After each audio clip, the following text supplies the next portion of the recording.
की कहानी का नाम है अमेरिकन स्नाइपर। ये कहानी है एक खतरनाक स्नाइपर की जिसने युद्ध के दौरान 200 से ज्यादा आतंकवादियों को हेडशॉट मारा। ये स्नाइपर अमेरिका के इतिहास का सबसे घातक स्नाइपर माना गया है और आज भी इसे द लेजेंड के नाम से जाना जाता है।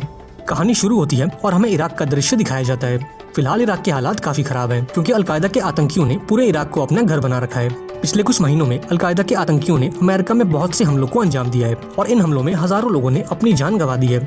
इधर यूएस ने भी अपनी सेना की कई टुकड़ियों को इराक भेजा है क्योंकि उन्हें खबर मिली है कि उन सभी हमलों का मास्टरमाइंड इराक में छुपा बैठा है। शहर में रोजाना कई ऑपरेशन चलाए जाते हैं जिसमें आतंकियों को ढूंढ ढूंढ कर मारा जाता है। ऐसे ही एक मिशन के दौरान हम एक स्नाइपर को देखते हैं जिसका नाम है क्रिस कायल।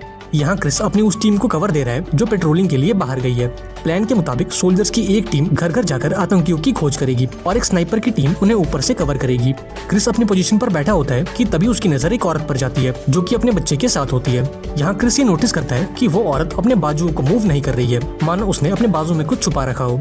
तभी वो औरत एक ग्रेनेड को बाहर निकालती है और अपने बच्चे को पकड़ा देती है और उसका बच्चा भी उस ग्रेनेड को लेकर आर्मी वालों की तरफ बढ़ने लगता है।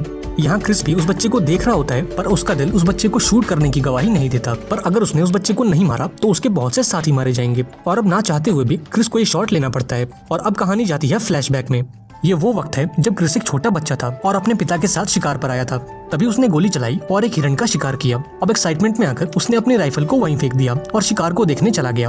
अब ये देखकर क्रिस के फादर थोड़े नाराज हो जाते हैं और अपने बेटे को समझाते हैं कि उसे हमेशा ही अपने हथियारों की इज्जत करनी चाहिए। ऐसे ही दिन बीतने लगते हैं और अब सालों बाद क्रिस एक काउबॉय बन चुका है।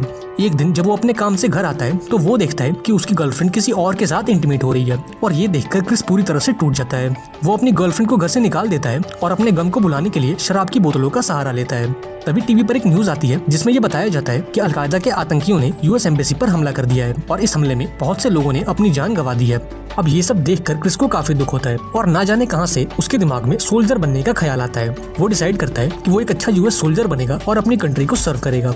कुछ दिनों बाद क्रिस आर्मी का इंटरव्यू देने पहुंच जाता है और लकीली उसका सिलेक्शन भी हो जाता है और अगले दिन से ही उसकी ट्रेनिंग भी शुरू हो जाती है। इस ट्रेनिंग के दौरान उसे अलग अलग टास्क को करना होता है जो कि एक सोल्जर को मेंटली और फिजिकली फिट बनाती है।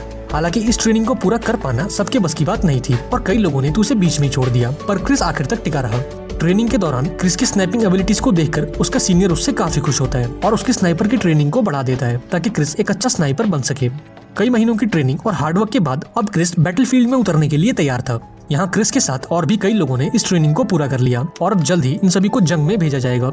अब इस खुशी को सेलिब्रेट करने के लिए क्रिस और उसके बाकी दोस्त एक बार में पहुंचते हैं। यहाँ क्रिस की मुलाकात ताया नाम की एक लड़की से होती है। क्रिस और ताया को एक दूसरे की कंपनी काफी पसंद आती है और अगले दिन से वो एक साथ काफी वक्त बिताने लगते हैं। इनकी ये दोस्ती जल्दी प्यार में बदल जाती है और बहुत जल्द ये दोनों इंटीमेट भी होते हैं।